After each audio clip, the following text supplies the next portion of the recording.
사람들이 다양한 취미를 가지고 있습니다. 그런데 이렇게 바쁘고 분주한 도심 속에서 빠르게 살아가는 이들이 조금 뭔가 이 도심에서 벗어나서 차분한 시간을 갖고 좀 내가 조용하게 혼자 좀 생각하고 싶은 이런 바램들을 가지고 있는 분들이 많이 하는 취미가 있습니다. 어떤 취미일까요?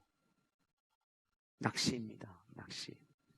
저는 사실은 낚시를 자주 해보지 않았고, 예전에 하와이에 있을 때 이렇게 바닷가에서 옆에 계시던 목사님이랑 같이 가서 낚시했던 적은 있었지만, 그 낚시를 그렇게 막 재밌어 하는 사람은 아닙니다. 그런데 대한민국에 낚시를 좋아하는 분들이 굉장히 많아졌어요. 그래서 오죽하면 TV의 프로그램 가운데 낚시를 주제로 한 버라이어티 쇼가 생길 만큼 여러분들 중에도 아마 보시는 분들이 계실 텐데, 도시어부라고 하는 프로그램이죠. 그 프로그램이 방영되고 나면서 예전에 못 보던 CF가 나오기 시작을 했어요. 낚시 용품을 판매하는 회사 CF였어요. 원래 낚시 용품 판매하는 이런 CF 광고는 본 적이 없었거든요. 근데 그만큼 대중적으로 펼쳐져 가다 보니까 사람들이 이제 여기저기에서 어떤 제품이 좋을까 막 궁금해하는 사람들이 많으니까 그거를 제공하기 위해서 그런 CF들을 만들어서 이제 방영하고 사람들에게 소개하는 것 같더라고요. 제가 이렇게 종종 이렇게 도시어부를 보면 저는 잘 모르지만 그 계절에 따라서 때로는 그 계절 중에서도 동해안 혹은 서해안 혹은 남해안, 근데 그 서해안 중에서도 어떤 섬 근처 아니면 섬도 아니고 그냥 한참 가다 보면 바다 한복판에 있는 큰 바위 같은 그 근처, 어디 근처에 가면 어떤 어종이 많이 잡힌다라고 하는 그 정보들을 이렇게 그 프로그램에서 알려주는 것을 들었던 적이 있었습니다. 그리고 물고기를 잡을 때 미끼를 쓸 때에도 그 미끼를 아무 종류나 쓰는 것이 아니라 예를 들어서 부시리를 잡을 때 쓰기 좋은 미끼가 있고 돌돔을 잡을 때 쓰기 좋은 미끼가 있고 다 다양한 그 미끼들이 있다라고 하는 정보도 그 프로그램을 통해서 저는 처음 접하게 되었어요.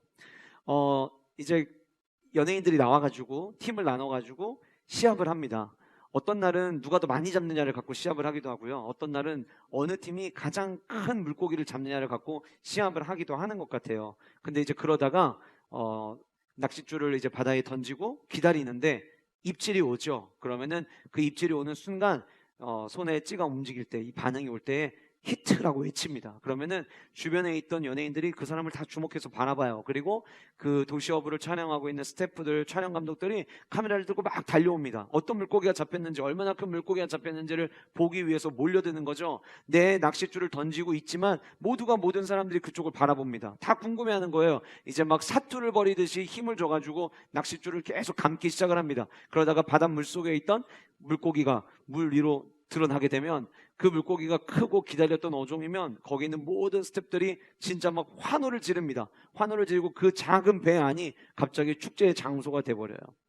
부러워하는 이도 있고 와 진짜 잡았네 축하하는 사람도 있고 지금까지 잡은 것 중에 제일 큰 거 잡은 거 아니냐라고 막 이야기해 주는 경우들도 있고, 그래서 그렇게 물고기를 건져내잖아요. 그러면은 꼭 하는 게 있습니다. 물고기를 잡고 기념사진을 찍어요. 모두가 다 기뻐하고 있을 그때에 유독 슬픈 눈동자를 보이는 누군가가 있습니다. 누군지 아세요, 여러분? 지금 막 잡힌 물고기 눈동자입니다. 여러분 그 물고기 눈동자 보신 적 있습니까? 제가 언젠가 한번 그 도시어부에서 물고기를 잡았고 모두가 다 기뻐하고 있는데 그 물고기 눈동자를 봤어요. 너무 당황해하는 그 눈빛. 어쩌다 내가 이렇게 잡혔을까라고 하는 그 후회스러움과, 그러면서 그 짧은 시간 자기가 한 번도 나는 모든 세상에 물속에만 있는 줄 알았는데 태어나서 처음으로 물 밖에 존재가 있다는 걸 알게 됐고, 나는 나랑 비슷한 물고기들만 늘 지느러미와 있는 사람들만 있는 줄 알았는데 막 손도 있고 발도 있고 막 이상한 괴물 같은 사람들이 자기를 보면서 막 기뻐하고 막 웃고 막 자기를 들고 막 사진을 찍고, 이 당황스러운 나는 누구고 여긴 어딘가 그 눈동자, 그 슬픔에 빠져있는 그 눈동자. 그 짧은 시간 그 눈동자의 물고기의 감정에 제가 이입을 한번 해봤어요. 그 짧은 시간 그 물고기는 자기의 오늘 하루 동안 여기 잡히기 전까지 있었던 일상을 머릿속에 떠올립니다. 내가 어쩌다 이렇게 됐을까? 아침이 되었어요. 집에서 같이 이렇게 엄마 아빠 물고기랑 다 같이 있다가 나 밖에 나가서 밥 먹고 올게요. 그래 밖에 나가서 물고기 잡아먹고 오는데 조심해야 된다. 너 항상 조심해야 돼. 요즘 도시어부 방영하면서 물고기 잡으러 오는 사람들 많아졌어. 먹잇감이 있을 때 그냥 무조건 덥석덥석 물지 말고 이게 자연적 내가 먹어도 되는 건지 아니면 누군가가 던진 미끼니 잘 보고 먹어야 돼. 아마 얘기 들었을 거예요. 그리고 나서 나옵니다. 나오는데 우리가 지나가다가 맛있는 집 지나가면 냄새 나듯이 막 열심히 바다를 헤엄치고 있는데 어디선가 맛있는 냄새가 나는 거예요. 내가 먹고 싶은 거. 아까 말씀드렸잖아요. 각 어종마다 좋아하는 미끼가 있다고. 그 미끼 냄새가 어딘가부터 나는 거죠. 온몸에 설레임이 가득합니다. 자기의 모든 지느러미를 다 활용해가지고 그 미끼가 있는 곳을 향해서 달려가요. 역시나 내 코가 맞았던 거죠. 그곳에 갔을 때 내가 원했던 그 음식이, 그 미끼지만 그 물고기 입장에 생각해보면 음식인 거예요. 밥상에 차려져 있는 거죠. 그래서 너무 기쁜 나머지 온몸에 힘을 다해서 막 온몸에 퍼지는 그 아드레날린 다 동원해가지고 그 먹잇감을 향해서 돌진을 합니다. 점점점 자기 속도가 빨라지면 빨라질수록 그 먹잇감이 가까이 오죠. 입을 크게 벌리고 기쁜 마음으로 이게 웬 떡이냐, 이게 웬 축복이냐, 그리고 그 미끼를 덥석 물어서 삼켜요. 삼키는 순간 뭔가 이상한 거죠. 내 몸의 어딘가에 날카로운 무엇인가가 나를 찌르는 것 같은 그 아픔. 그래서 깜짝 놀라갖고 파닥 떨리는 그게 위에서는 입질로 느껴지는 거예요. 그리고 나서 그 순간 우리도 뭔가 잘못 먹으면 헛구역질하면 뱉어내듯이 뱉어내려고 하는데 뭔가 빠지지 않고 몸에 뭔가가 걸려있는 것 같고, 예전에는 내가 내 지느러미를 동원해가지고 내가 원하는 목표를 향해서 가야지 생각하면 갈 수 있었는데 이상하게 내가 지느러미는 움직이고 있지만 내가 원하는 방향으로 가는 것이 아니라 뭔가 어딘가에 지금 끌려가는 듯한 그 이상한 기분. 나는 늘 물속 깊은 곳에 있었는데 점점 물 가까이로 내가 올라가는 것 같고 물 밖에 나가는 것 같이 가까이 오다 햇빛이 더 찬란하게 비춰지는 그때에 누군가에서 당겨지는 그 낚싯줄에 의해서 물 밖으로 나오게 됩니다. 엄마 아빠가 아침에 얘기해줬던 그 얘기를 잘 들었어야 되는데, 너 무조건 눈앞에 있다고 덥석덥석 물지 마. 너 축복이라고 생각하고 웬 떡이냐 생각하고 물으면 안 돼. 에이, 그런 게 어딨어요. 물고기들이 다 똑같죠? 아니더라고요. 예리하고 영리한 물고기들은요, 와가지고 입질만 해보고요, 건들고 먹이만 쏙 빼먹고 가는 물고기들이 많더라고요. 그런데 내 눈앞에 펼쳐져 있는 그 맛있는 밥상만 눈에 들어왔던 거예요. 그래서 그 슬퍼하는 그 물고기의 눈동자가 저는 종종 교회 성도들의 눈에서도 본 적이 있었어요. 축복을 구하고 축복을 향해서 열심히 달려가는데 하나님의 말씀을 통해서 우리가 하지 말아야 될 것, 조심해야 될 것, 경계해야 될 것 뻔히 우리가 다 알매도 불구하고 축복의 눈이 먼 나머지, 내가 너무나도 원했던 거라는 그 모든 거에 빠진 나머지 다른 것들이 보이지 않고 전력을 다해서 달려가고 내가 덥석 물었는데 웬걸 이것이 축복이 아니라 오히려 내 삶을 어렵게 하는 경우들이 우리의 삶 가운데 있더라라고 하는 거예요. 우리 교회는 2024년 축복을 향해 나아갑니다. 그래서 여러분들 모두 안에 하나님께서 내 삶 가운데도, 우리 가정 가운데도, 나의 사업 가운데도, 나의 직장생활 가운데도, 우리 자녀들의 학교생활 가운데도 하나님이 주시는 그 축복을 경험하기를 원하는 간절한 마음들을 가지고 우리는 살아갑니다. 너무나도 바람직한 모습이죠. 신방을 하면서 모든 영가족들이 언약계신 말씀 축제 이후에 하나님이 내 삶 가운데 부으실 그 축복을 갈망하며 그 은혜의 삶을 살아내기 위해서 몸부림치는 모습을 보고 있노라면, 목회자이면서 같은 성도로서 그 모습을 바라볼 때 우리 하나님이 얼마나 기뻐하실까라는 생각을 매일매일마다 하면서 가정들을 방문하고 있습니다. 그러나 저와 여러분들이 축복을 향해 달려갈 때 우리가 주의해야 될 것은, 단어는 아까 제가 말씀드렸던 환장이라는 단어입니다. 환장이라고 하는 이 단어의 사전적 의미는 마음이나 행동이 정상적인 상태를 벗어나서 마치 제정신이 아닌 듯한 상태를 보일 때에, 우리는 그럴 때를 가리켜서 환장이라는 단어를 사용해서 표현을 합니다. 왜 이게 환장이 우리가 경계해야 되냐면, 우리가 무엇인가에 환장하게 되면 다른 것들이 보이지 않는다라고 하는 거예요. 저와 여러분들은 축복을 구하며 나아가고 있습니다. 우리가 구하는 축복이 어떤 축복인가요? 내 힘으로 할 수 없는 일을 하나님께서 도우시고 하나님께서 보호하시는 축복 우리는 구합니다. 하나님께서 허락하시는 축복, 내가 만들어내는 축복이 아니라 하나님이 허락하시는 축복을 우리는 구하고 있습니다. 성령이 하시는 역사, 그 갑절이 우리에게 원하는 축복을 우리는 구하며 살아가고 있습니다. 지난주 말씀 더하시는 축복을 통해서는 샘 곁에 머무를 때 얻게 되는 그 담장을 넘는 축복이 내게 있기를 소원하며, 우리가 있어야 될 것, 우리가 구해야 될 것은 샘 곁이라고 하는 것을 지난주 우리 말씀을 통해 함께 살펴봤습니다. 그리고 주님이 내 삶의 왕 되실 때, 오늘 우리가 함께 찬양한 것처럼 주님이 내 삶의 왕 되실 때에 그 왕이신 주님께서 공급하시는 축복 우리는 구하며 나아가야 합니다. 그런데 축복에 환장하면 그 축복 앞에 있는 수식어들은 전부 다 눈에 보이지 않고 축복, 축복, 축복, 축복, 축복 글씨밖에 보이질 않습니다. 내가 하나님 말씀대로 살아가면서 위로부터 부어주시는 축복을 우리는 경험을 해야 되는데, 그렇게 하나님 말씀대로 살아가고 나를 변화시키며 주님의 은혜를 구하는 그 축복의 삶은 믿음의 삶이라고 이야기를 하지만, 나는 전혀 변화되지 않으면서 그저 내 삶 가운데 축복만 남기만을 원하고, 나는 믿음의 반응을 하지 않으면서 교회가 축복이라고 하는 주제를 향해 가지고 나아가니 우리 남편의 사업이 잘 될 거고, 내 사업이 잘 될 거고, 올해는 뭔가 승진할 것 같고, 우리 자녀들 좋은 대학 갈 것 같고, 시험 준비하고 있는데 무조건 합격할 것 같은 내 삶의 변화 없이 만약에 그 축복만 말한다면 우리는 그 축복에 맹신하는 미신적 신앙생활을 하는 겁니다. 예전에 한국의 어르신들이 접시에다가 물 떠다 놓고 빌었잖아요. 이거랑 다를 바가 하나도 없는 거예요. 빌 게 중요한 게 아니라, 내가 만약에 과거에 급제를 하기를 원한다 그러면 열심히 공부를 해야 되는 거예요. 내가 공부하기 위해서 하지 말아야 될 거 안 하고 시간 전략하고 그렇게 내가 해서 얻는 축복이 그게 맞는 것이지, 나는 아무런 노력을 하지 않고 그냥 복만 주세요 라고 이야기한다면 그 축복은 미신에 가깝다라고 하는 것입니다. 제가 지난주에 더하시는 축복이라고 하는 말씀의 제목으로 여러분들과 말씀을 나눴는데, 그 말씀을 전할 때부터 하나님께서는 다음 주 말씀 민수기 22장을 가지고 말씀을 전하라는 마음을 저에게 주셨어요. 근데 너무 힘들었어요. 왜냐하면 본문을 정해주셨으니 이 본문 밖에서 저는 생각을 할 수는 없지만, 1월 한 달 동안 우리 교회가 갑절의 축복을 구하며 나아가면서 하나님께서 우리 교회의 이 1월을 축복의 문을 여는 한 달로 삼게 하시기를 원하는 마음으로 축복과 관련된 말씀을 전하기로 결정을 하였고 선포를 하였는데, 하나님께서 지난주에 이어서 더하시는 축복에 이어서 오늘 주시는 이 말씀의 본문은 아무리 생각을 해봐도 이 본문 속에서 어떻게 축복과 연결을 시켜야 될지 답이 잘 나오지는 않더라고요. 그래서 그렇게 말씀을 묵상하고 또 준비하고 기도하면서 더 제 안에 좀 마음이 힘들었던 건 뭐냐면, 오늘 본문 속에 등장하는 주인공 발람이라고 하는 이 사람 때문이었어요. 신학자들 중에서 약간 이견이 있습니다. 발람을 첫 번째로 이방인 점술가와 복술가로 보는 경우들이 있어요.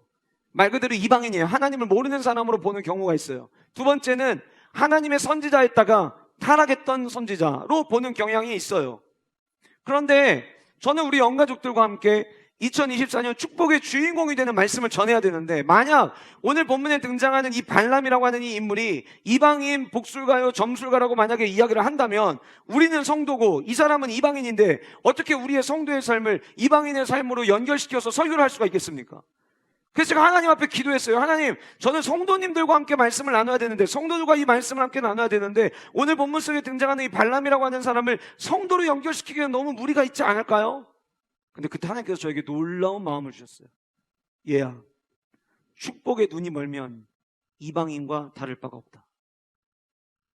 왜 오늘 이 말씀을 전해야 되는지에 대해서, 우리가 축복의 눈이 멀면 주님을 알지 못하는 이방인과 몸은 교회에 와 있지만 성도라고 살아가지만 다를 바가 하나도 없다라고 하는 마음을 저에게 주셨어요. 저는 우리 교회가 하나님이 주시는 축복에 대한 목마름과 갈망하는 영적인 욕심을 갖지만, 축복이라는 글자에만 빠져서 봐야 될 것을 보지 못하고 살아가는 일이 없기를 간절히 소원합니다. 그리고 그 마음을 담아 오늘 저와 여러분들이 이 말씀을 통해서 주님이 우리에게 들려주시는 음성을 함께 들을 수 있기를 간절히 소원합니다. 오늘 말씀의 본문이 시작되는 민수기 22장 1절을 한번 잠깐 보실까요? 22장 1절을 보시면, 이스라엘 자손이 또 길을 떠나 모압 평지에 진을 쳤으니, 자, 모압 평지에 진을 쳤는데 그 모압 평지의 위치가 어딘지를 그 뒤에 이어서 이야기합니다. 어디라고 이야기하고 있죠? 요단의 건너편 곧 여리고 맞은편이더라 라고 이야기를 하고 있습니다. 그러니까 민수기 22장은 이스라엘 백성에게 있어서 출애굽에 있어서 굉장히 의미 있는 장인데, 그 이유가 무엇이냐면 이스라엘 백성들이 40년 동안 광야 생활하면서 마지막 도착했던 도착 지점이 바로 오늘 본문에 등장하는 모압 평지라고 하는 거예요. 이 모압 평지 건너편에 뭐가 있었다라고 성경은 이야기하고 있냐면 요단강이 있고, 그 요단강 뒤에 여리고가 있는 거죠. 무슨 얘기입니까? 축복의 땅 바로 앞에까지 온 거예요. 축복의 땅 가나안 땅에 들어갈 그 바로 앞에까지 모여있는 그 이스라엘 백성들, 우리가 잘 아는 대로 이 민수기 다음에 나오는 신명기는 모세의 설교인데, 그 모세가 바로 이 모압 평지에서 했던 설교의 내용이고, 그리고 그 모세는 가나안 땅을 밟지 못하고 이 모압 평지에서 장례를 치르게 됩니다. 문제는 이들이 지금 모압 평지까지 오다 보니까 모압의 왕이 두려워하기 시작했다라고 하는 거예요. 3절 말씀 보시면 모압이 심히 두려워하였으니, 왜 두려워했는가를 그 앞에서 먼저 이야기합니다. 십볼의 아들 발락이 이스라엘이 아모리인에게 행한 모든 일을 보았으므로 라고 이야기하고 있어요. 옥, 시온, 이들에게 전에 행했던 그 하나님께서 아모리 족속과 싸워서 이스라엘 백성들을 어떻게 승리하게 하셨는지에 대한 이야기를 듣고 나니까, 이 민족은 우리가 싸울 수 있는 민족이 아니구나라고 하는 생각을 한 거예요. 그 생각을 하고 있었는데, 그 모압 평지에 200만 명이 모여온 것을 자기가 눈으로 직접 목격하니까 이스라엘 백성이 너무 많음으로 말미암아 그 이스라엘 자손 때문에 번민하게 되었다라고 성경은 이야기하고 있습니다. 그래서 어떻게 하면 좋을까? 성경에서 이야기하는 것처럼 5절에 보시면 사람을 보냅니다. 누구에게 보내냐면 부올의 아들 발람의 고향인 강가 부돌에 보내서 발람을 부르게 하는데, 왜냐? 이 발람이라고 하는 사람이 그 시대의 점술가요, 그리고 복을 빌어주는 사람이었기 때문이었던 거예요.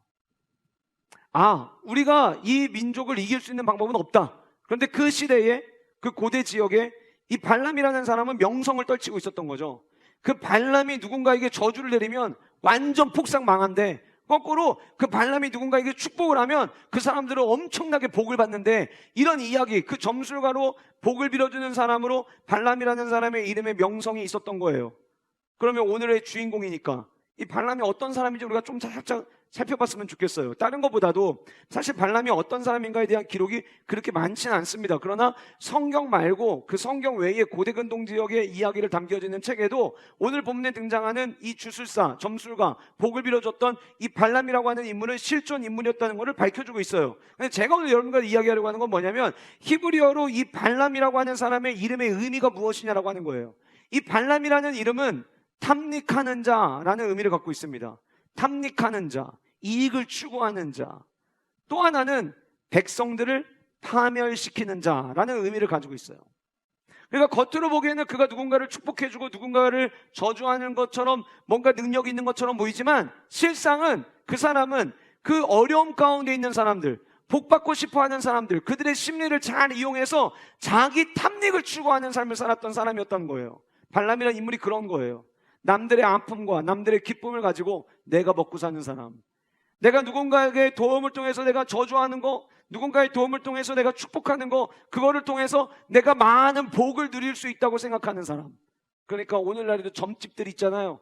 그 점집에 있는 사람들, 그 무당들이 제일 좋아하는 때가 언제입니까? 점보러 누군가가 찾아올 때예요. 왜요? 그 사람 오면 내가 그 사람의 미래에 대해서 말해줄 수 있어서 그래요? 아니에요. 그 사람 오면 그게 돈이 되기 때문이에요. 오늘 본문에 등장하는 이 발람이라는 사람 역시 그런 사람이었어요. 아까 말씀드린 것처럼 신학자들의 의견이 다르다고 했잖아요. 한쪽은 이방인 점술가로 보는 사람도 있고, 한쪽은 하나님의 선지자이다가 타락한 사람으로 보는 사람도 있는데, 오늘 말씀은 발람이 누구냐가 주된 핵심이 아니라 그 발람이 지금 어떤 상황 가운데 있느냐가 핵심이고, 그 핵심을 통해 봤을 때 저는 두 가지의 해석 다 큰 무리가 없다고 생각을 합니다. 그래서 오늘 저는 누구냐에 대한 관점보다 그 발람에게 어떤 일이 일어났는가에 대해서 여러분들과 같이 함께 나눠보려고 해요. 자, 결국 발락이라고 하는 모압의 왕이 우리가 이 허다한 민족을 이길 수 있는 방법, 우리 힘으로는 없다라고 생각을 하고, 그 시대에 저주하면 저주, 축복하면 축복, 너무 명성을 알리고 있던 그 발람을 초청해서 이스라엘 백성들 앞에서 이스라엘 백성들을 저주해 주기를 요청하기 위해서 사람들을 보냅니다. 오늘 8절 말씀에 보면 발람이 그들에게 이르되, 누구에게? 그 발락이 보낸 사람들에게 이야기하는 거예요. 여기서 유숙해라. 이방인 사람이지만, 점술가지만 그래도 나름 착한 사람이네, 가정에 들어오는 사람들에게 호의를 베풀었네, 그렇게 볼 수 있지만 당시의 기록을 보면은 이 유숙하라고 초청하는 이것은 이 과정을 통해서 더 많은 복채를 받기 위한 방법이었다라고 기록이 되어 있더라고요. 그러니까 지금 발람의 머릿속에는 마치 아까 그 물고기가 웬 떡이야? 라고 생각하는 것처럼 딱 그 상황에 놓여져 있는 거예요. 그리고 이 사람 심리를 잘 활용해서 더 많은 복채를 얻어내겠다라고 하는 생각을 가지고 그들에게 여기 와서 유숙하라고 이야기를 합니다. 하나님께서 발람에게 말씀하십니다. 너 지금 누구랑 같이 있냐?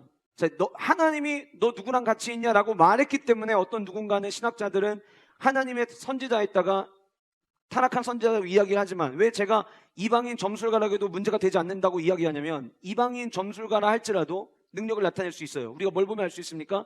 출애굽기에 보면 모세가 행했던 기적을 그 당시 애굽의 주술사들도 했던 것을 우리는 볼 수가 있습니다. 또 하나, 이방인들도 모든 온 우주 만물을 통치하시는 분이 하나님이시기 때문에 하나님께서 그 순간 이 이스라엘 백성이 너무나도 소중한 백성들이기에 이 민족 아무나 건드릴 수 없기에 그에게 말씀하실 수 있어요. 여러분, 우리 처음부터 교회 다녔던 사람들인가요? 아니잖아요. 그런데 어느 순간 내 마음 가운데, 오늘 우리 일부 예배 때도 새로운 성도님 계셨는데 그냥 주변에 있는 사람들이 가진 거는 많지 않아도 나는 되게 평안해, 행복해, 나는 부유한 삶을 살아, 이런 얘기를 주변에 하는 분들이 굉장히 많더래요. 그래서 나도 한번 신앙생활을 시작해볼까? 그래서 오늘 교회를 처음 오신 분이 계셨어요.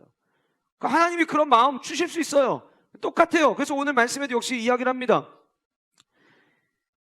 하나님께서 발람에게 말씀하세요. 이 사람들 누구냐? 그때 발람이 하나님께 이야기. 자, 그러면 제가 한번 생각을 해봤어요. 만약에 이 사람이 이방인 주술사라고 해도, 하나님의 선지자일 때가 타락한 선지자라 해도 지금 이 상황은 매우 놀랄만한 상황입니다.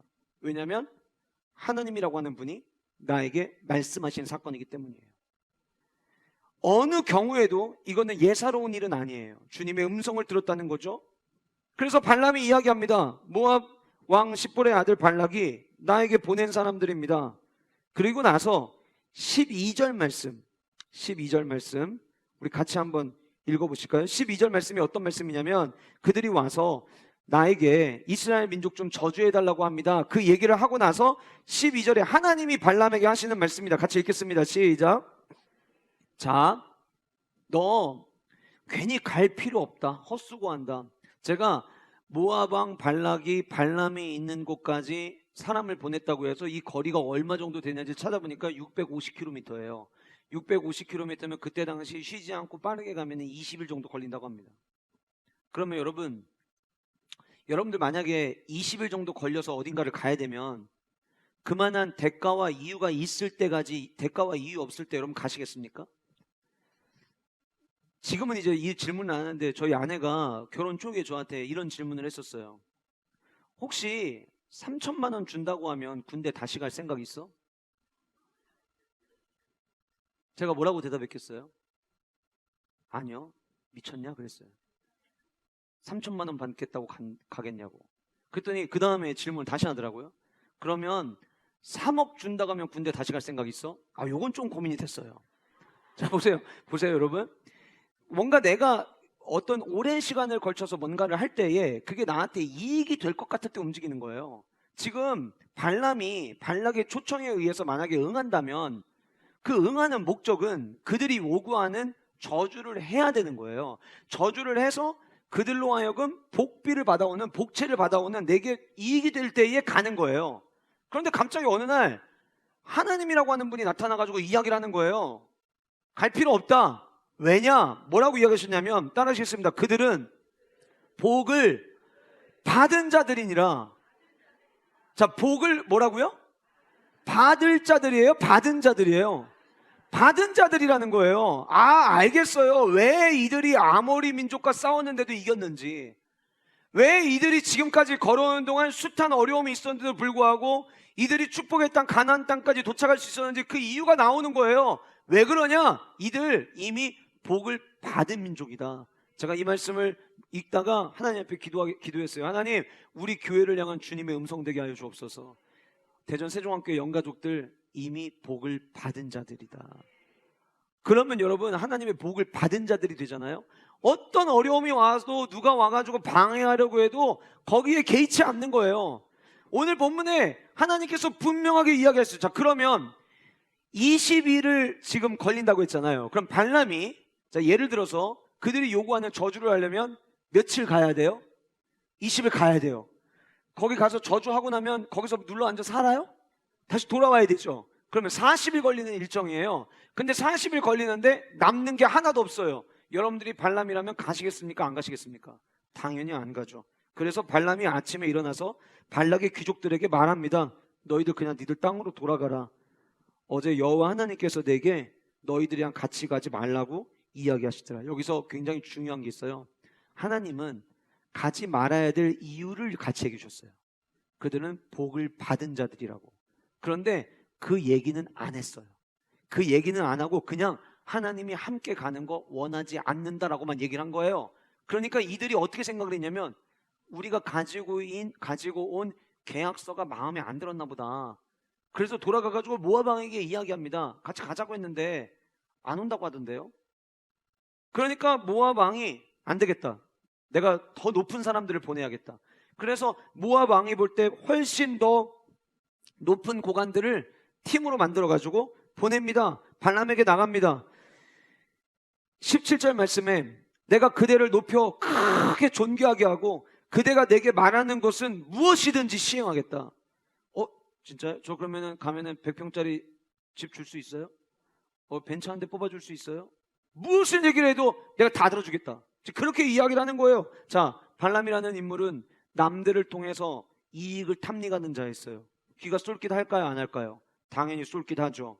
그래서 이야기합니다. 와서 백성들 저주해줘라. 그리고 발람이 발락의 신하들에게 대답하여 이르되 이렇게 이야기합니다. 발락이 그 집에 가득한 은금을 내게 줄지라도. 그러니까 성경에 다 나와 있지 않지만 그 이야기하는 계약서 내용에는 은과 금도 주겠다, 네가 원하는 거 다 주겠다라고 이야기했던 것 같아요. 근데 발락이 이야기를 합니다. 내가 능히 못하겠다. 왜냐하면 여호와 하나님께서 여호와 내 하나님의 말씀을 내가 어겨서 덜하거나 더하지 못하겠다라고 이야기를 했어요. 우리가 여기까지 보면은 발람이 뭔가 되게 하나님 말씀 앞에 반응을 잘 하고 있는 것처럼 보입니다. 그런데 아까도 말씀드린 것처럼 왜 가면 안 되는지에 대해서는 여전히 이야기를 안 하고 있어요. 다시 여기에 유숙하라고 합니다. 왜 가지 않게 하면서 그들을 유숙하게 했는지 발람의 꿍꿍이가 그 안에 드러났어요. 뭐라고 이야기합니까? 여호와께서 내게 무슨 말씀을 더하실는지 알아보리라. 축복에 눈이 멀면 안 되는 첫 번째 이유. 축복에 눈이 멀면 말씀을 무시하게 됩니다. 말씀을 무시하게 됩니다. 자, 여러분들 그냥 보기에는 발람이 아무런 문제 없어 보여요. 그리고 뭔가 발락이 보낸 사람들에게 대해서 마땅한 대우와 그리고 마땅한 반응을 한 것처럼 보입니다. 그런데 그렇지 않습니다. 19절 내게 무슨 말씀을 더하실는지 알아보리라. 제가 하나님을 사랑하고 좋아하는 이유가 있습니다. 그 이유는 우리 하나님은 변함이 없으시기 때문입니다. 우리 하나님은 어제도 오늘도 영원토록 변함 없으신 하나님이십니다. 창세기에서 하나님이 말씀하신 내용은 요한계시록에서도 동일하게 말씀하시고 그리고 주님 다시 오시는 날까지 그 말씀은 동일합니다. 창세기에서 선하다고 이야기하는 것은 오늘날에도 선하고요. 창세기에서 하나님의 계획이 나타난 것이 있으면 그 계획은 지금까지도 유효하고 주님 오시는 날까지도 유효합니다. 하나님의 말씀은 변함이 없습니다. 그런데 분명히 하나님께서 발람에게 말씀하셨습니다. 이 민족은 이미 복을 받은 민족이다. 네가 간다고 해서 달라지는 거 없다. 그런데 축복의 눈이 멀니까 하나님이 말씀하셨던 그 말씀을 무시하는 거예요. 그리고 뭐라고 이야기하고 있냐면 혹시 나에게 하나님께서 다른 말을 더 하실지도 모르니 기다려보라고 이야기합니다. 하나님이 말씀하신 내용이 그들은 축복을 받은 민족이라는 이야기였어요. 그러면 지금 발람이 생각하는 다른 이야기라면 그렇지 않을 수도 있다는 전제를 가지고 지금 이야기를 하는 거예요. 하나님이 분명히 말씀하셨어요. 아까도 말씀드린 것처럼 그가 이방인 주술과 점술가든 아니면 그가 하나님의 선지자일 때 타락했던 사람이든 하나님의 음성이 그에게 임해가지고 들렸다라고 한다면 그거는 엄청난 사건입니다. 하나님께서 여러분들의 가정에 대신방을 통해서 말씀을 주시죠. 우리 가정에 나를 위해서 혹은 가정을 위해서 우리 가족들을 위해서 하나님 말씀을 주시죠. 그 말씀은 절대 변하지 않습니다. 그 하나님의 말씀은 변함이 없이 하나님께서 계속해서 역사하실 것입니다. 왜냐? 우리 하나님이 신실하신 하나님이시기 때문이에요. 그런데 만약에 내가 듣고 싶은 말씀이 있었던 분들이라면 대신막 때 주셨던 말씀을 무시하고 싶은 마음이 있을 수도 있어요. 내가 원하는 축복에 내가 빠져 있으면 어떤 이야기도 귀에 들어오지 않을 수 있어요. 하나님은 분명히 말씀하셨어요. 내가 복을 준 민족이라고. 네가 가도 아무 소용없을 것이라고 이야기를 했어요. 그러나 발람은 혹시 하나님께서 다른 이야기 하실지 모르니 일단 오늘 밤 여기 있어 보라고 이야기를 합니다. 밤에 하나님께서 발람에게 다시 나타나십니다. 20절 말씀입니다.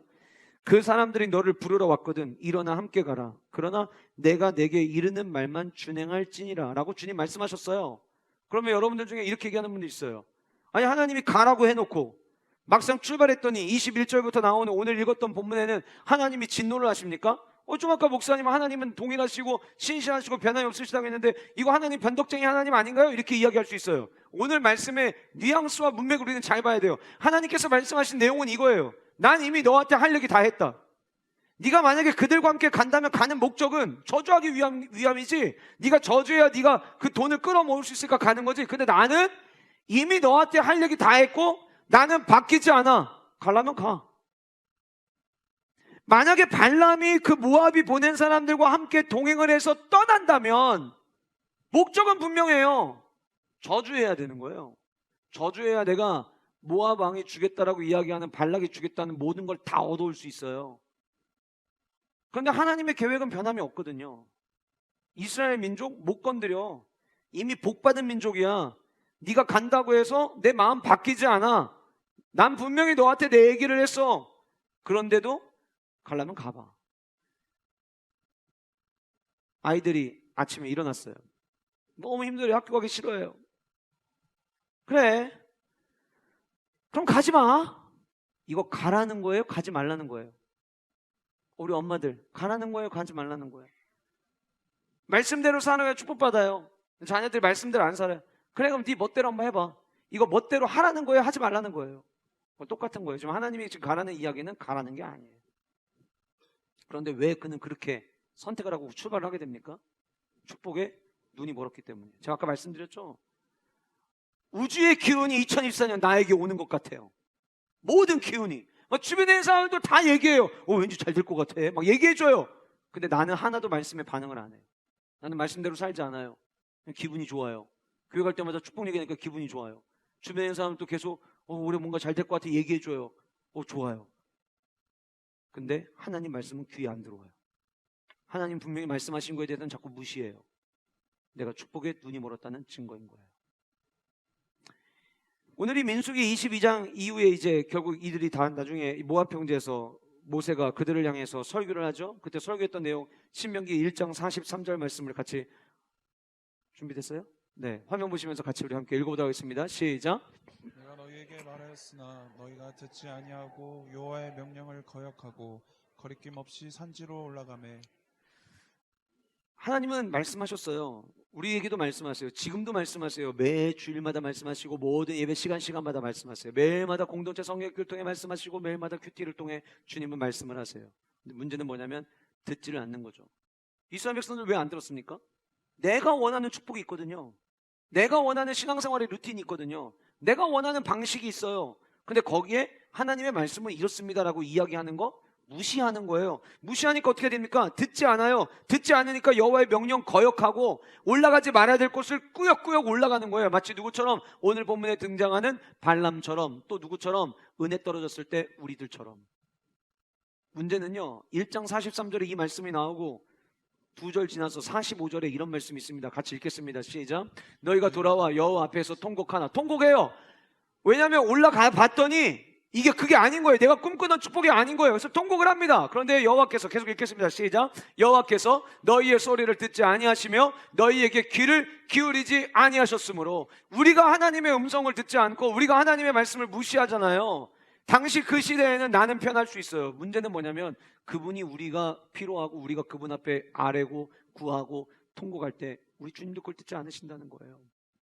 사랑하는 성도 여러분, 축복에 눈이 멀어서 발람처럼 돼버리면 하나님이 말씀 분명히 하셨음에도 불구하고 그 말씀 무시합니다. 하나님은 성경에 무엇을 기뻐하지 않으시는지 다 얘기해 주셨어요. 그런데도 우리는 내 뜻대로 그냥 살아가는 거예요. 저는 우리 영가족들이 2024년, 아까 제가 처음에 보여드린 것처럼 앞에 나와 있는 수식을 기억을 해야 돼요. 뒤에 축복이라는 단어만 기억하면 안 돼요. 그럴 때에 우리는 하나님 말씀을 인정하는 삶을 살아가게 될 것입니다. 2024년 한 해 동안 저와 여러분들 모두 그 한결같으신 하나님, 변덕 없으신 하나님, 한 번 말씀하시면 주님 오실 때까지 영원한 그 말씀, 주의 말씀 변함이 없고 흐트러지지 않는, 꽃은 마르고 푸른 씨로도 주의 말씀을 영원하다 이야기한 그 성경의 말씀처럼 저와 여러분들 모두가 주의 말씀 인정하고 주의 말씀 앞에 바로 서는 영가족도 되시기를 주님의 이름으로 축복합니다. 두 번째로, 왜 우리는 축복에 눈이 멀면 안 됩니까? 축복에 눈 멀면 하나님을 못 봅니다. 성도가 하나님을 못 본다? 이거는 재앙입니다. 성도가 하나님을 못 본다? 이거야말로 저주지. 어떤 게 저주겠어요? 우리가 하나님의 은혜를 구합니다. 우리 예배 시간마다 모입니다. 눈에 하나님은 보이지 않습니다. 그런데 말씀을 들을 때 하나님께서 그 예배를 통해서 우리에게 은혜를 주십니다. 깨닫게 하십니다.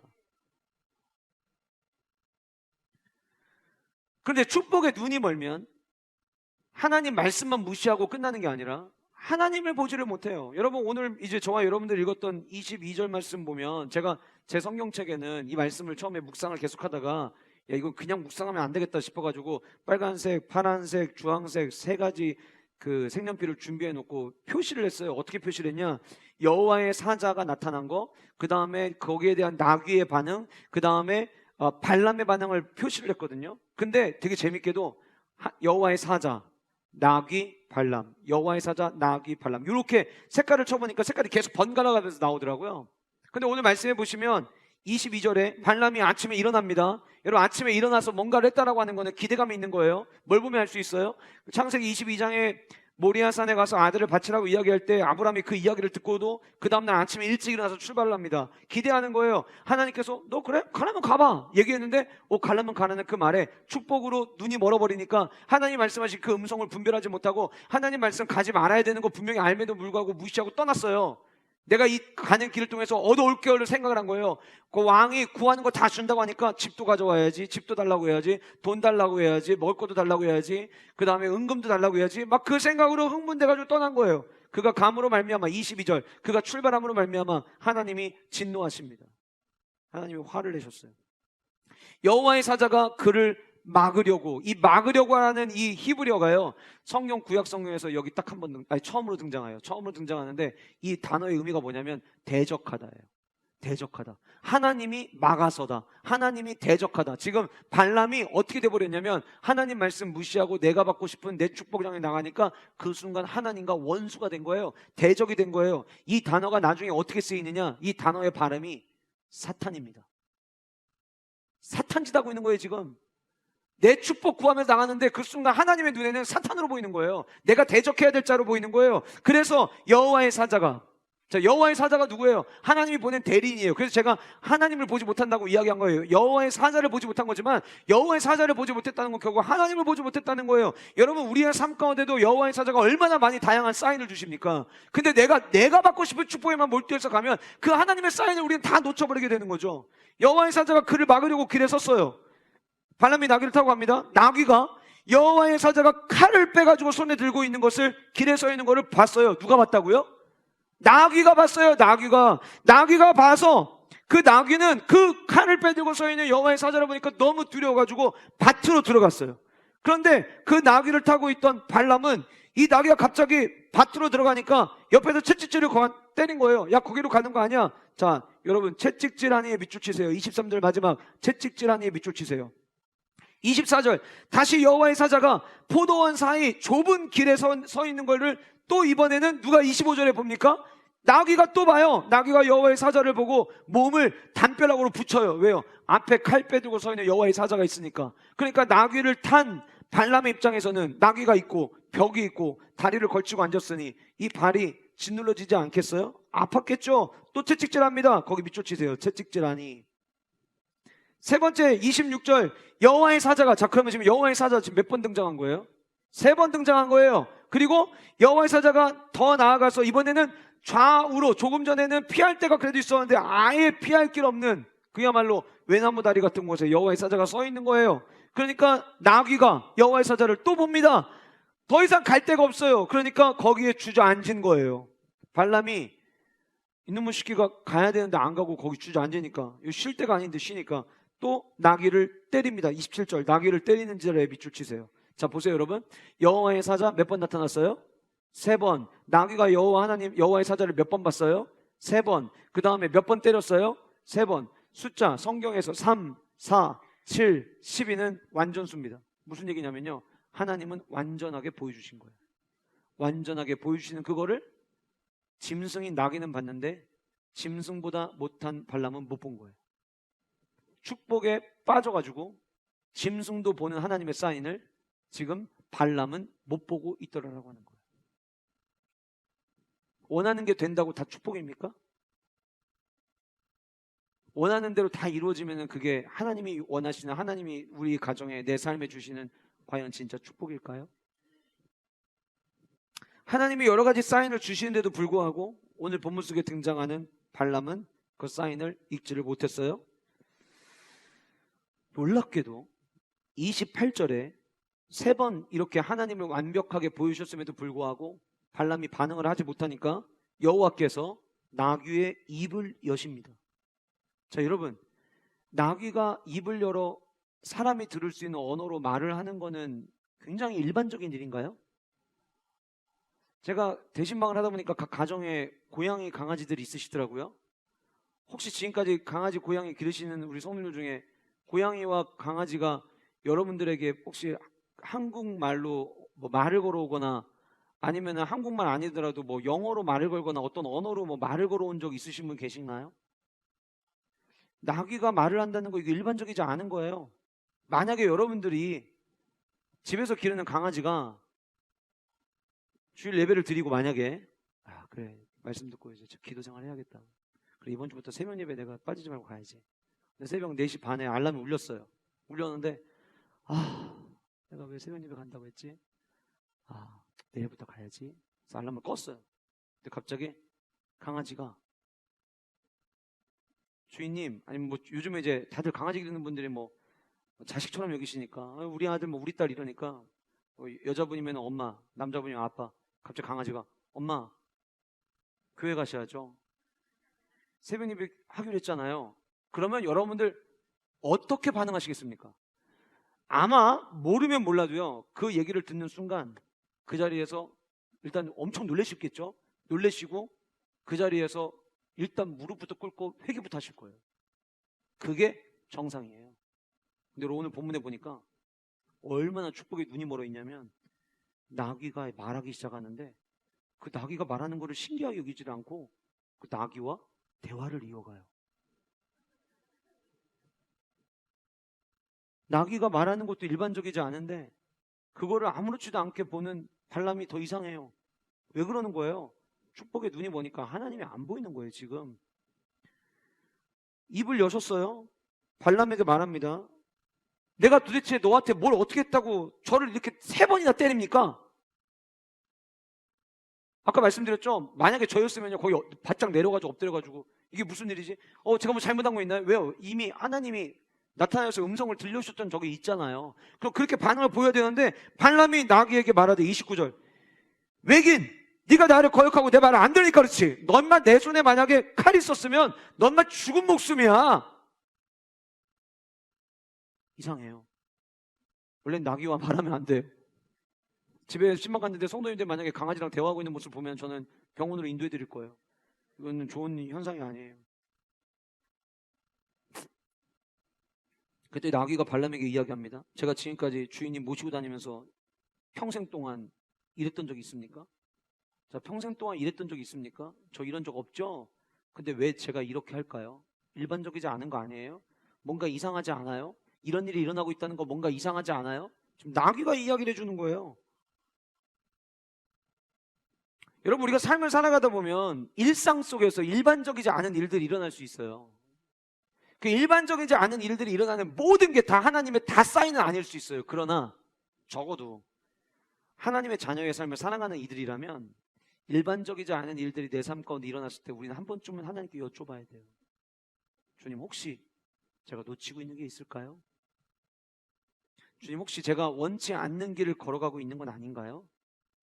주님 혹시 저에게 제가 빨리 정신 차리고 들어야 될 이야기가 있는 건 아닌가요? 그게 정상적이에요. 그런데 여전히 지금 주인 발람은 나귀와 대화하면서 나귀에게 신경질만 부리고 있습니다. 그때에 31절 그때에 저는 제가 가지고 있는 성경 그 위에서 이렇게 써놨어요. 그제서야 여호와께서 발람의 눈을 밝히 여셨어요. 눈을 열고 보니까 어떤 광경이 지금 눈앞에 있냐면 여호와의 사자가 손에 칼을 빼들고 길에 서 있는 것을 보게 됩니다. 그거 보고 나니까 그 자리에서 머리를 숙이고 엎드리게 되었어요. 사랑하는 성도 여러분, 저는 오늘 이 말씀 통해서 저와 여러분들이 잘 기억했으면 좋겠어요. 하나님은 하나님께서 가지고 계신 계획에 우리가 반응하지 못할 때 나귀를 통해서도 말씀하실 수 있습니다. 질문 드릴게요. 나귀가 더 귀합니까? 사람이 더 귀합니까? 사람이 훨씬 더 귀하죠. 때로는 내가 생각할 때 내가 우리 애들보다 훨씬 낫다고 생각했는데 나보다 부족하다고 생각하는 애들의 입술을 통해서 여러분들이 들어야 될 이야기를 듣게 하실 수도 있어요. 때로는 신앙생활 나는 한지 오래됐고 우리 아이들은 혹은 우리 남편은 우리 부모님은 신앙생활 시작한 지 얼마 안 됐는데 내가 생각할 때 내가 신앙적으로 훨씬 낫다고 생각하는데 내가 생각할 때는 나보다 부족한 게 많다고 생각하는 그 사람의 입술을 통해서 하나님께서 저와 여러분들에게 말씀하실 때도 있어요. 너무 못 듣고 있으면, 오죽하면 내가 생각할 때 나보다 못한 존재를 통해서도 말씀하게 하실까요? 일반적이지 않을 때 우리는 하나님을 봐야 합니다. 그런데 발람은 축복의 눈이 멀어 있었어요. 하나님의 말씀도 무시했던 그가 이제는 여호와의 사자가 자기 앞에 서 있는 것조차도 발견하지 못했었어요. 우리는 기도해야 됩니다. 하나님, 내 영의 눈을 뜨게 하여 주시옵소서. 주님 보게 하여 주시옵소서. 일반적이지 않은 일들이 일어날 때 주님의 뜻이 무엇인지, 주님의 계획이 무엇인지 알게 하여 주시옵소서. 자녀들이 여러분들에게, 성도님들 얘기 들어보니까 그렇게 얘기하시는 분들 계시다고 하더라고요. 애들이 교회 가야지. 그래서 애가 교회 가자는 말 때문에 교회 오는 경우 있다고. 그거는요, 은혜인 거예요. 축복인 거예요. 하나님이 아이의 입술을 통해 여러분들에게 들려주신 거예요. 우리는 때때로 내가 굉장히 나이스한 사람이라고 생각합니다. 그래서 나보다 조금 수준 낮거나 나보다 조금 못한 사람이 나한테 이야기하면 그 말을 무시하는 경우들이 있을 수 있어요. 그런데 그 음성이 주님의 음성일 수 있어요. 그래서 우리는 축복을 향해 나아갈 때 내가 원하고 내가 꿈꾸는 내가 만들고 싶은 축복이 아니라 주님이 내게 주시고 싶은 축복에 날마다 관심을 갖고 초점을 점검하고 내가 혹시 하나님이 내 삶 가운데 나타나 말씀하신 걸 놓치고 있지는 않은지 우리의 모습을 돌아봐야 된다고 하는 거예요. 2024년 저와 여러분들 모두 주님을 볼 수 있기를 주님의 이름으로 축복합니다. 일반적이지 않은 일들이 있을 때마다 주여 말씀하옵소서, 내가 듣겠습니다. 이 자세를 가지고 나아가서 주님이 위로부터 부어주시는 그 놀라운 축복을 경험하는 저와 여러분들 될 수 있기를 간절히 소원합니다. 세 번째로, 왜 축복에 눈이 멀면 안 됩니까? 축복에 눈이 멀면 내 모습을 보지 못하기 때문이에요. 하나님 못 보고 그 다음 뭘 못 본다고요? 나도 못 봐요. 나도. 이제 비로소 눈이 떠졌잖아요. 눈을 떠서 보니까 여호와의 사자가 자기 앞에서 칼을 빼들고 있는 것을 목격을 했어요. 그래서 여호와의 사자가 이야기합니다. 너는 어찌하여 내 나귀를 이같이 3번 때렸느냐? 보라, 내 앞에서 너가 가는 그 길이 사악함으로 내가 너를 막으려고 나온 거다. 너 내 말 안 듣더라. 너 내 말 안 듣고 그냥 결국은 꾸역꾸역 가더라. 그래서 내가 너 막으려고 지금 여기까지 나온 거야. 여호와의 사자가 들려주신 거예요. 그리고 이렇게 이야기해요. 만약에 나귀가 나 못 보고 내가 봤음에도 불구하고 계속 직진해서 왔잖아. 그러면 너 내 앞에서 넌 내 칼에 죽었을 거야. 그게 33절의 말씀이에요. 웃기죠?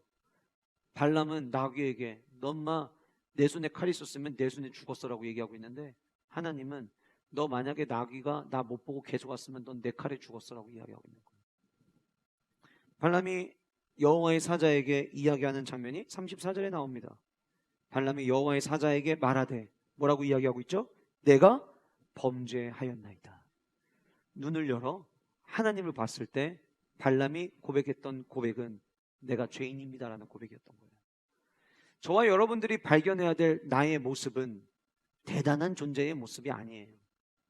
저와 여러분들 모두는 죄인이에요. 저와 여러분들 모두는 하나님의 은혜가 아니면 살아갈 수 없는 자들이에요.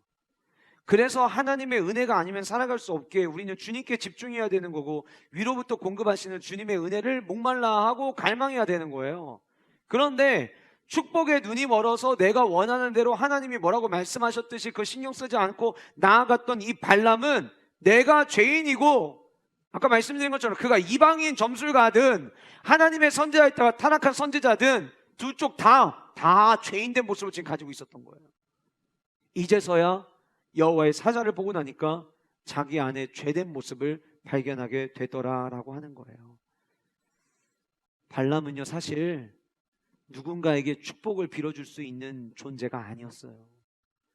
발람은 사실 누군가에게 저주할 만한 상황 가운데 놓여져 있는 사람이 아니었던 거였죠. 그런데 내가 누군가에게 축복을 해줬더니 잘 되고 내가 누군가에게 저주를 했더니 잘 안 돼요. 이거를 경험하고 나니까 자기가 마치 진짜 하나님까지 된 것처럼 착각한 거예요. 처음에 예수님 믿을 때에는 십자가의 보혈 때문에 그 은혜 때문에 주님 저는 죄인입니다. 저 주님 없으면 못 삽니다. 기도할 때도 늘 엎드려서 기도하고 겸손하게 기도를 했는데 어느 순간부터 내가 하나님과 같은 비슷한 끝까지 올라온 거예요. 그래서 하나님이 말씀하셔도 강단에서 말씀하셔도 성경에 뭐라고 기록이 돼 있어도 그게 귀에 안 들어와요. 내가 갈 길 내가 가는 거죠. 뭘 잊어버렸기 때문이에요? 내가 죄인이라는 걸 잊어버렸기 때문이에요. 다윗 얼마나 위대한 예배자였습니까? 그런데 그가 범죄하고 나서 선지자가 나단 선지자가 와서 이야기하는데 어디 그런 나쁜 놈이 있냐고 가만두면 안 된다고 이야기했어요. 내 일인데 죄인된 내가 저지른 일인데 내가 왕의 위치에 있다고 생각을 하니까 그 상황 가운데 놓여져 있는 사람을 어떻게 판단해야 될지만 생각하고 있는 거예요.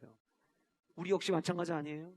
내 안에 오늘 우리가 함께 찬양했던 것처럼 내 마음에 그 한 자리 주님을 왕으로 모시며 살아가는 삶을 살아가면 저와 여러분들은 그 왕 되신 주님 앞에 죄인이요 오늘 또 주님의 은혜로 살아갈 수밖에 없는 존재인 것 때문에 주님만 바라보며 살아가는데 어느새 하나님이 주신 그 축복 때문에 하나님이 내게 주신 그 은혜 때문에 내가 내 삶의 왕이 되어버려가지고 내 뜻대로 내 마음대로 하려고 하는 위치와 그 모습들이 우리의 삶 가운데 나타날 때가 있지 않느냐라고 하는 거예요.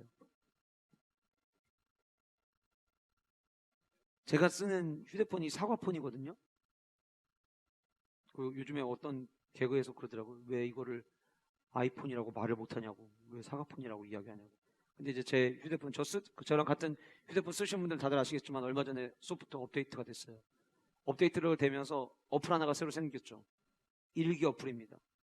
애플에서 왜 일기 어플을 왜 만들어서 다 깔아줬을까요? 이유는 많은 사람들이 하루에 자기의 일상을 되돌아보는 어플들을 찾기 시작을 한 거예요.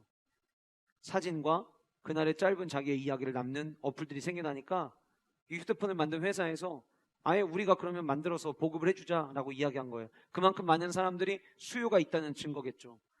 우리 지금 오늘처럼 이렇게 빠른 시간을 살아가던 때는 없었습니다. 시공간을 초월한 세상을 우리는 살아가잖아요. 여러분들 지난주에 정말 복음에 가까운 축복된 소식이 지난주에 있었어요. 삼성에서 휴대폰을 개발을 했는데 통화하면서 자동으로 통역이 된대요. 바꿔야 될 때가 왔나 봐요. 더 이상 영어를 공부하지 않아도 전화로 얘기를 하면 그 사람이 영어로 얘기했는데 제 귀에는 한국말로 들리는 이 엄청난 휴대폰을 개발을 했어요. 그래서 이게 지금 엄청난 영향을 지금 끼치고 있는데 이렇게 바쁘게 시간을 어떻게 하면 더 줄일 수 있을까 모든 삶이 거기 매진하고 살아가는 이때에 역설적으로 일기 어플이 곽광을 받는다? 뭘 의미하는 걸까요? 사람들이 저마다 자기 자신을 돌아보고 있다는 거예요. 분주하게 산 오늘 하루의 내 삶 가운데 실수한 건 없었는지 내가 점검해야 될 건 없는지를 생각하는 사람들이 늘어나기 시작한다는 거예요. 제 휴대폰에 저도 모르게 깔려있는 이 어플을 보면서 제가 문득 그런 생각을 해봤어요. 성도인 나는 날마다 하나님 앞에서 나의 모습을 돌아보고 있는가? 하나님 앞에서 축복을 향해 걸어가는 우리가 축복에만 몰두하고 축복에만 매진해가지고 영적인 속물이 돼가지고 내가 하나님 말씀대로 살아갈 생각은 안 하고 축복만 찾고 있는 건 아닌가? 나는 그저 그분 앞에서 죄인에 불과한데 주님의 은혜가 없으면 십자가의 보혈의 은혜가 아니면 살아갈 수 없는 존재인데 사랑하는 성도 여러분, 축복에 빠져서 살아가다 보면 내가 죄인이라는 사실을 잊게 됩니다. 중요하고 무서운 거는요, 내가 죄인이라는 사실을 잊어버리는 순간 더 이상 우리의 삶 가운데는 하나님의 은혜와 십자가가 필요하지 않게 느껴집니다. 이거는 재앙입니다. 그래서 주님 앞에 설 때마다 주여 내가 범죄하였습니다, 주여 제가 죄인입니다를 발견할 수 있는 은혜가 있어야 한다라고 하는 거예요. 하나님은 지금도 은혜 베풀 자를 찾으십니다. 하나님은 누구에게 은혜 베푸실까요? 겸손한 자들에게 은혜 베푸십니다. 낮아지는 자들에게 은혜 베푸십니다. 십자가의 은혜를 갈망하는 자들에게 주님은 은혜를 베푸십니다. 저와 여러분들의 삶이 되기를 주님의 이름으로 축복합니다. 마지막 네 번째로, 우리는 왜 축복에 눈이 멀면 안 됩니까? 축복에 눈이 멀면 기쁘시게 하는 방법을 모르기 때문이에요. 하나님을 기쁘시게 하는 방법을 우리는 놓쳐버리게 되는 거죠. 자, 하나님을 봤어요. 여기까지 너무 좋아요. 그리고 회개까지 했어요. 내가 죄인 된다는 것까지도 인정을 했어요. 그런데 34절 후반부에 발람의 이야기는 제 마음속에 야, 이거 아직도 정신 못 차렸네, 그렇게 느껴졌어요. 왜냐? 당신이 이를 기뻐하지 아니하시면, 자 보세요. 당신이 나를 막으려고 길에 서신 줄을 내가 알지 못하였나이다. 자 그러면 당신이 내가 가는 길 막으려고 지금 서 있다는 걸 이제 알았습니다죠? 그죠? 어려운 거 얘기하는 거 아니에요, 여러분. 그냥 부정어를 긍정어로만 바꿨을 뿐이에요. 이해되시죠, 여러분? 제가 무슨 얘기하는지 이해되시죠? 자, 34절에 발람이 이렇게 얘기했단 말이에요.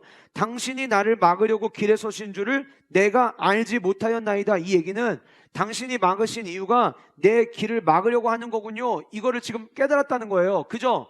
맞죠? 동의되시죠? 그러면 그 다음 얘기 하면 안 되죠. 막으신 이유가 내가 이거 가는 거 원치 않으신다는 걸 알았으면 그 다음 얘기하면 안 되죠. 근데 뭐라고 이야기합니까? 당신이 이를 기뻐하지 아니하시면 돌아가겠습니다. 여기 본문에서 당신이 이를 기뻐하지 아니하시면을 빼야 돼요. 그래야 하나님 앞에 엎드린 자의 진정한 고백이 되는 거예요. 보세요. 당신이 나를 막으려고 길에 서신 줄을 내가 알지 못하였나이다. 내가 돌아가겠습니다. 이게 정상이죠. 그런데 여전히 축복에 눈이 멀어 있으니까 당신이 기뻐하시지 않으면 무슨 얘기예요? 당신이 뭘 기뻐하는지 제가 아직까지 잘 모르겠습니다. 만약에 원치 않으시면 제가 돌아가겠습니다. 지금 기뻐하지 않으시면이라는 말을 할 상황이 아니에요. 이쯤 됐으면 기뻐하지 않으시는구나라는 걸 알아야죠.